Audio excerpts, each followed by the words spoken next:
Alrighty, hello 360 family. It's a live session with a bit of a different view.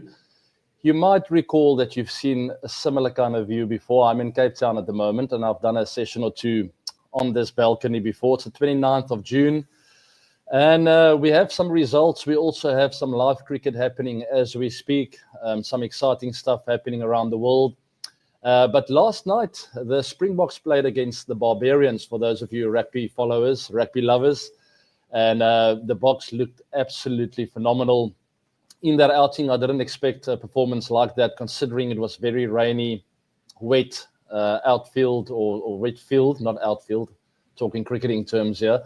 But they played a running game and even broke the 50-point mark and only conceding 7 points. Very similar scoreline to the British and Irish Lions, and that series is also coming up soon. So that's just a little bit of rugby chat then. But it's very overcast here in Cape Town, pretty cold as well. As you can see, I literally almost wearing my entire wardrobe here. Jersey plus a pullover plus this Teletubby kind of jacket on top. And I'm still in the Lord's vibes where the Proteas became the WTC champions. And they're also playing now. On that topic, they are in Zimbabwe at the moment with a very fresh look team. I love the fact that we have had the opportunity to do this as the Proteas set up.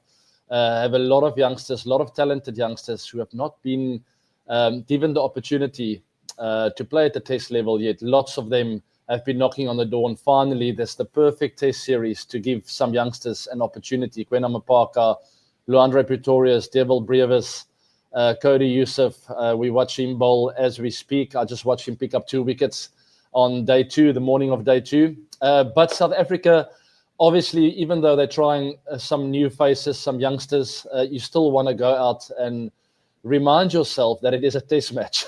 So I'm pretty sure that would have been part of the preparation from Shukri Conrad, letting the boys know, yes, we look a little bit inexperienced now, but you are wearing that badge on your chest, and we are expecting a win and performance. I mean, if the South African team, I don't think they've lost a test match ever against Zimbabwe. So there's lots at stake here, and haven't found themselves at 55 for 4, as you can see on that graphic there.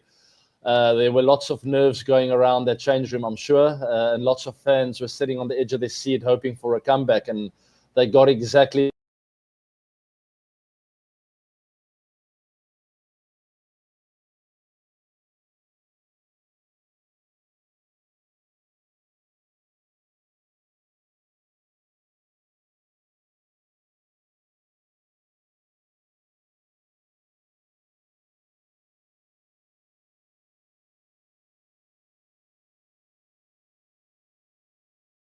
there we go, Wi-Fi. All right, I think I'm back on. Maybe the team can let me know in the private chat that I am live again.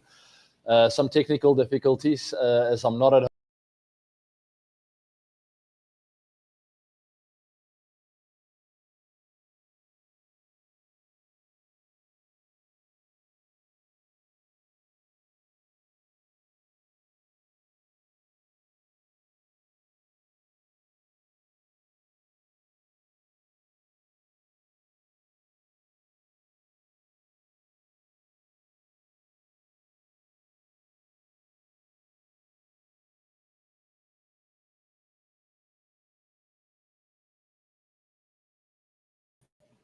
Load shedding. I love that. I'm connected to my phone now. I hope you guys can hear me. I'm sure the quality won't be as good, but at least I'm back on. Apologies. I love the graphics there of the team saying there's load shedding. It's not load shedding, but I'm not in my studio, so the Wi-Fi for some reason just kicked me out. I don't know why, but I'm on 4G. Hopefully 4G will do the trick. Anyway, talking about the youngsters in the Proteas setup, under huge pressure there, the two up-and-coming future stars of South Africa found themselves at the wicket under pressure after that Vian Mulder run-out. And Devil Brevis and Lhuan-dre Pretorius, the right and left-hand combination, 2 youngsters came to the wicket. Brevis getting a quick fire 50, and Pretorius being the youngster junior deciding to, know what, 50 is not enough for me today.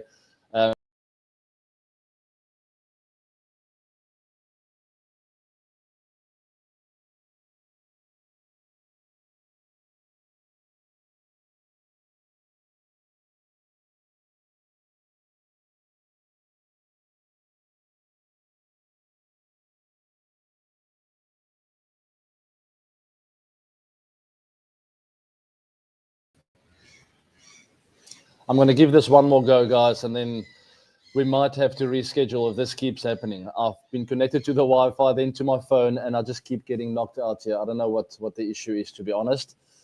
Connected to my phone now, so it should be working, but let's see how long it lasts. Brevis with a quick 550. Frustrating to me, in all honesty, very quick 50, and such a great opportunity to sort of reset, change gears, take 20 balls, and then go again. But you got to give credit to him. Fantastic first test outing, wonderful knock.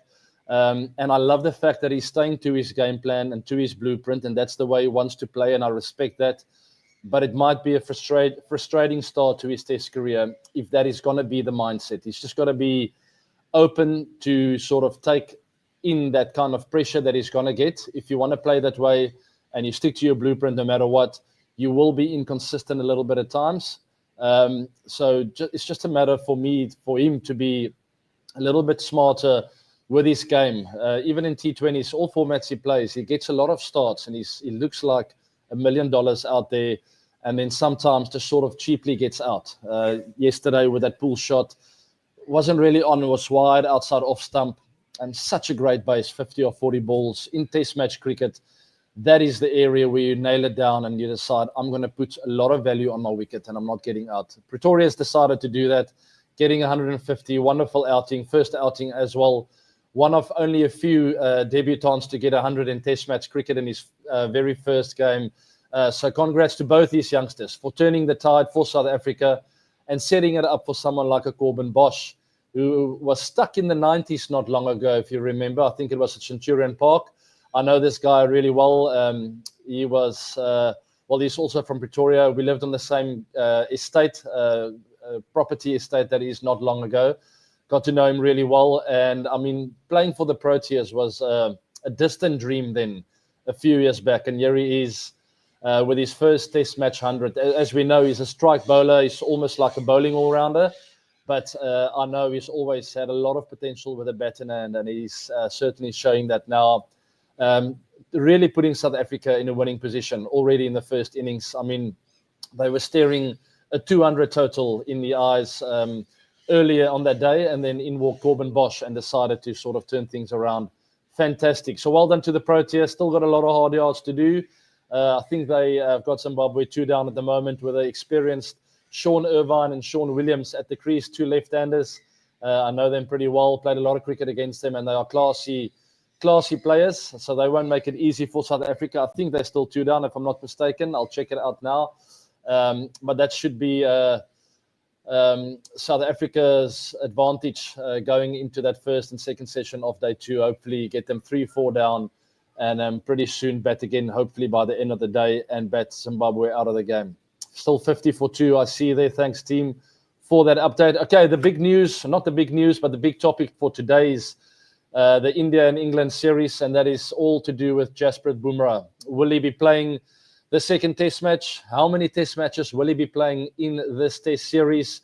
The very big test series. And I say it like that because I don't know if it is a serious injury, and maybe because of the lack of workload coming into the series, they are scared of him getting a very bad injury and then being out for a few years. Or is it managing workload? If it is the latter, I don't know if they've gone right about this workload management leading up to this huge 5 test match series in England. It doesn't get bigger than that, guys, except for maybe the WTC final. But there he is with his comments talking about his workload. So he speaks about workloads, but he also speaks about the surgeon. So maybe it's a bit of a combination of both. And then you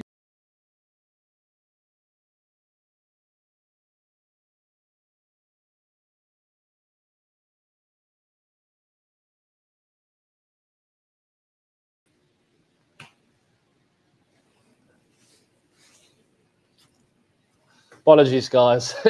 It is frustrating for me. It must be very frustrating for you to watch. I'm going to try and get through the Bumrah topic, as we were in very similar positions as a Proteas setup when I was around, talking about Dale Steyn, Morné Morkel, Vern Philander. With Dale especially, we sort of prioritize test cricket, and I think every player is different. For Bumrah, it's quite unique. He is probably the top bowler in the world in all formats right now. So it's very difficult to decide where to rest him. But in my opinion, Test cricket is the ultimate form of the game.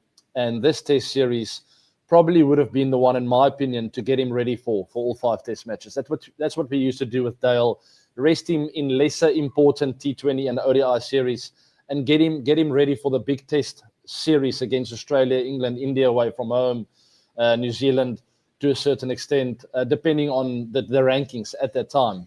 So I don't know if it was mismanagement or perhaps because he recently got back from injury, sort of saw the IPL as a warm-up phase, maybe went to the surgeon who'd let him know you are not ready to play 5 Test matches. So, I mean, you got to respect that. And at the end of the day, it's up to Team India to sort of manage him well.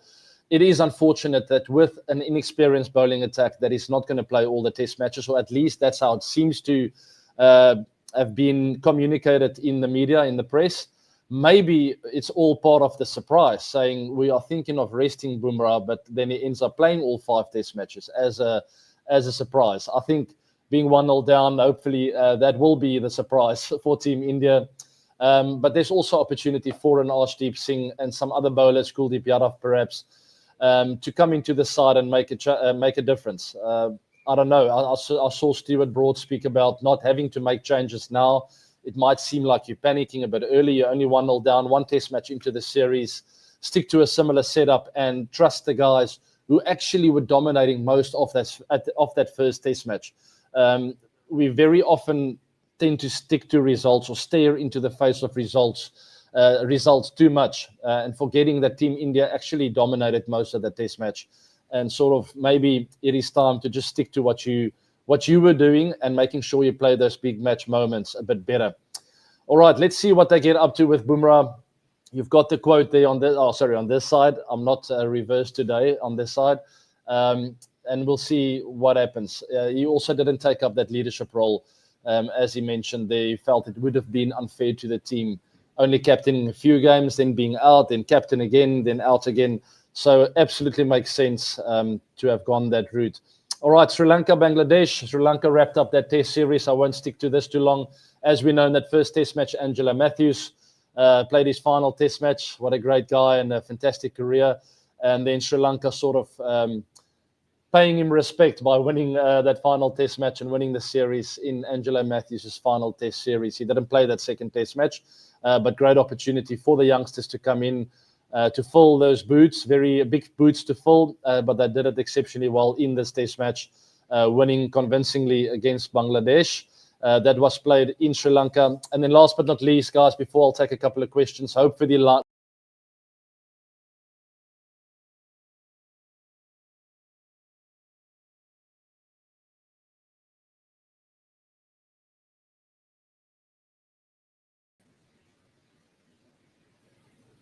ridiculous. I'm sorry. I was almost there and I was about to say, hopefully the line will hold for the final 5 minutes. Anyway, West Indies, Australia winning that Test match. A shame for West Indies because they also were in a very dominant position in that first innings of batting where they bowled out Australia for 190. I think it was 180.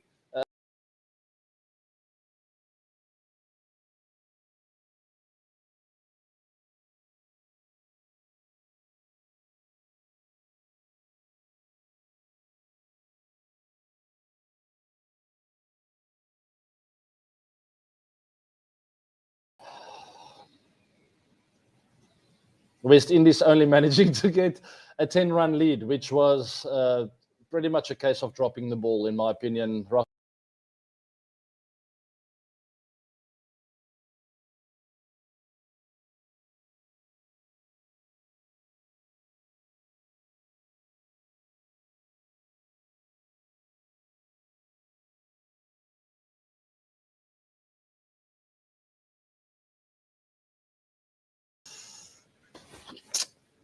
Guys, apologies. I think we're going to have to drop today's show and reschedule this. I can't see a future for this show today. The forces are against me. At least the sun's coming out for the first time here in Cape Town, but there must be something wrong with the lines because I tried my cell phone line, I tried the Wi-Fi, I've tried everything, and for some reason it keeps getting knocked out. So if I'm off again, I'm not coming back. Apologies for today's session. I'll see how long this lasts now. West Indies dropping the ball with Chase and Shy Hope at the wicket. They had a golden opportunity, both of them in. Didn't manage to get that golden 100-run lead in that first innings, allowing Australia back into the game. And that tail of Australia wagging once again. Bo Webster at the back end there, even Mitchell Starc, Nathan Lyon, all putting value on their wickets. And very often, we have discussed this before, that is the difference between winning and losing a test match. If you can find some batters, especially at the back end, sticking around, making it difficult for the bowling attack to have their breakthroughs, you sort of maintain that momentum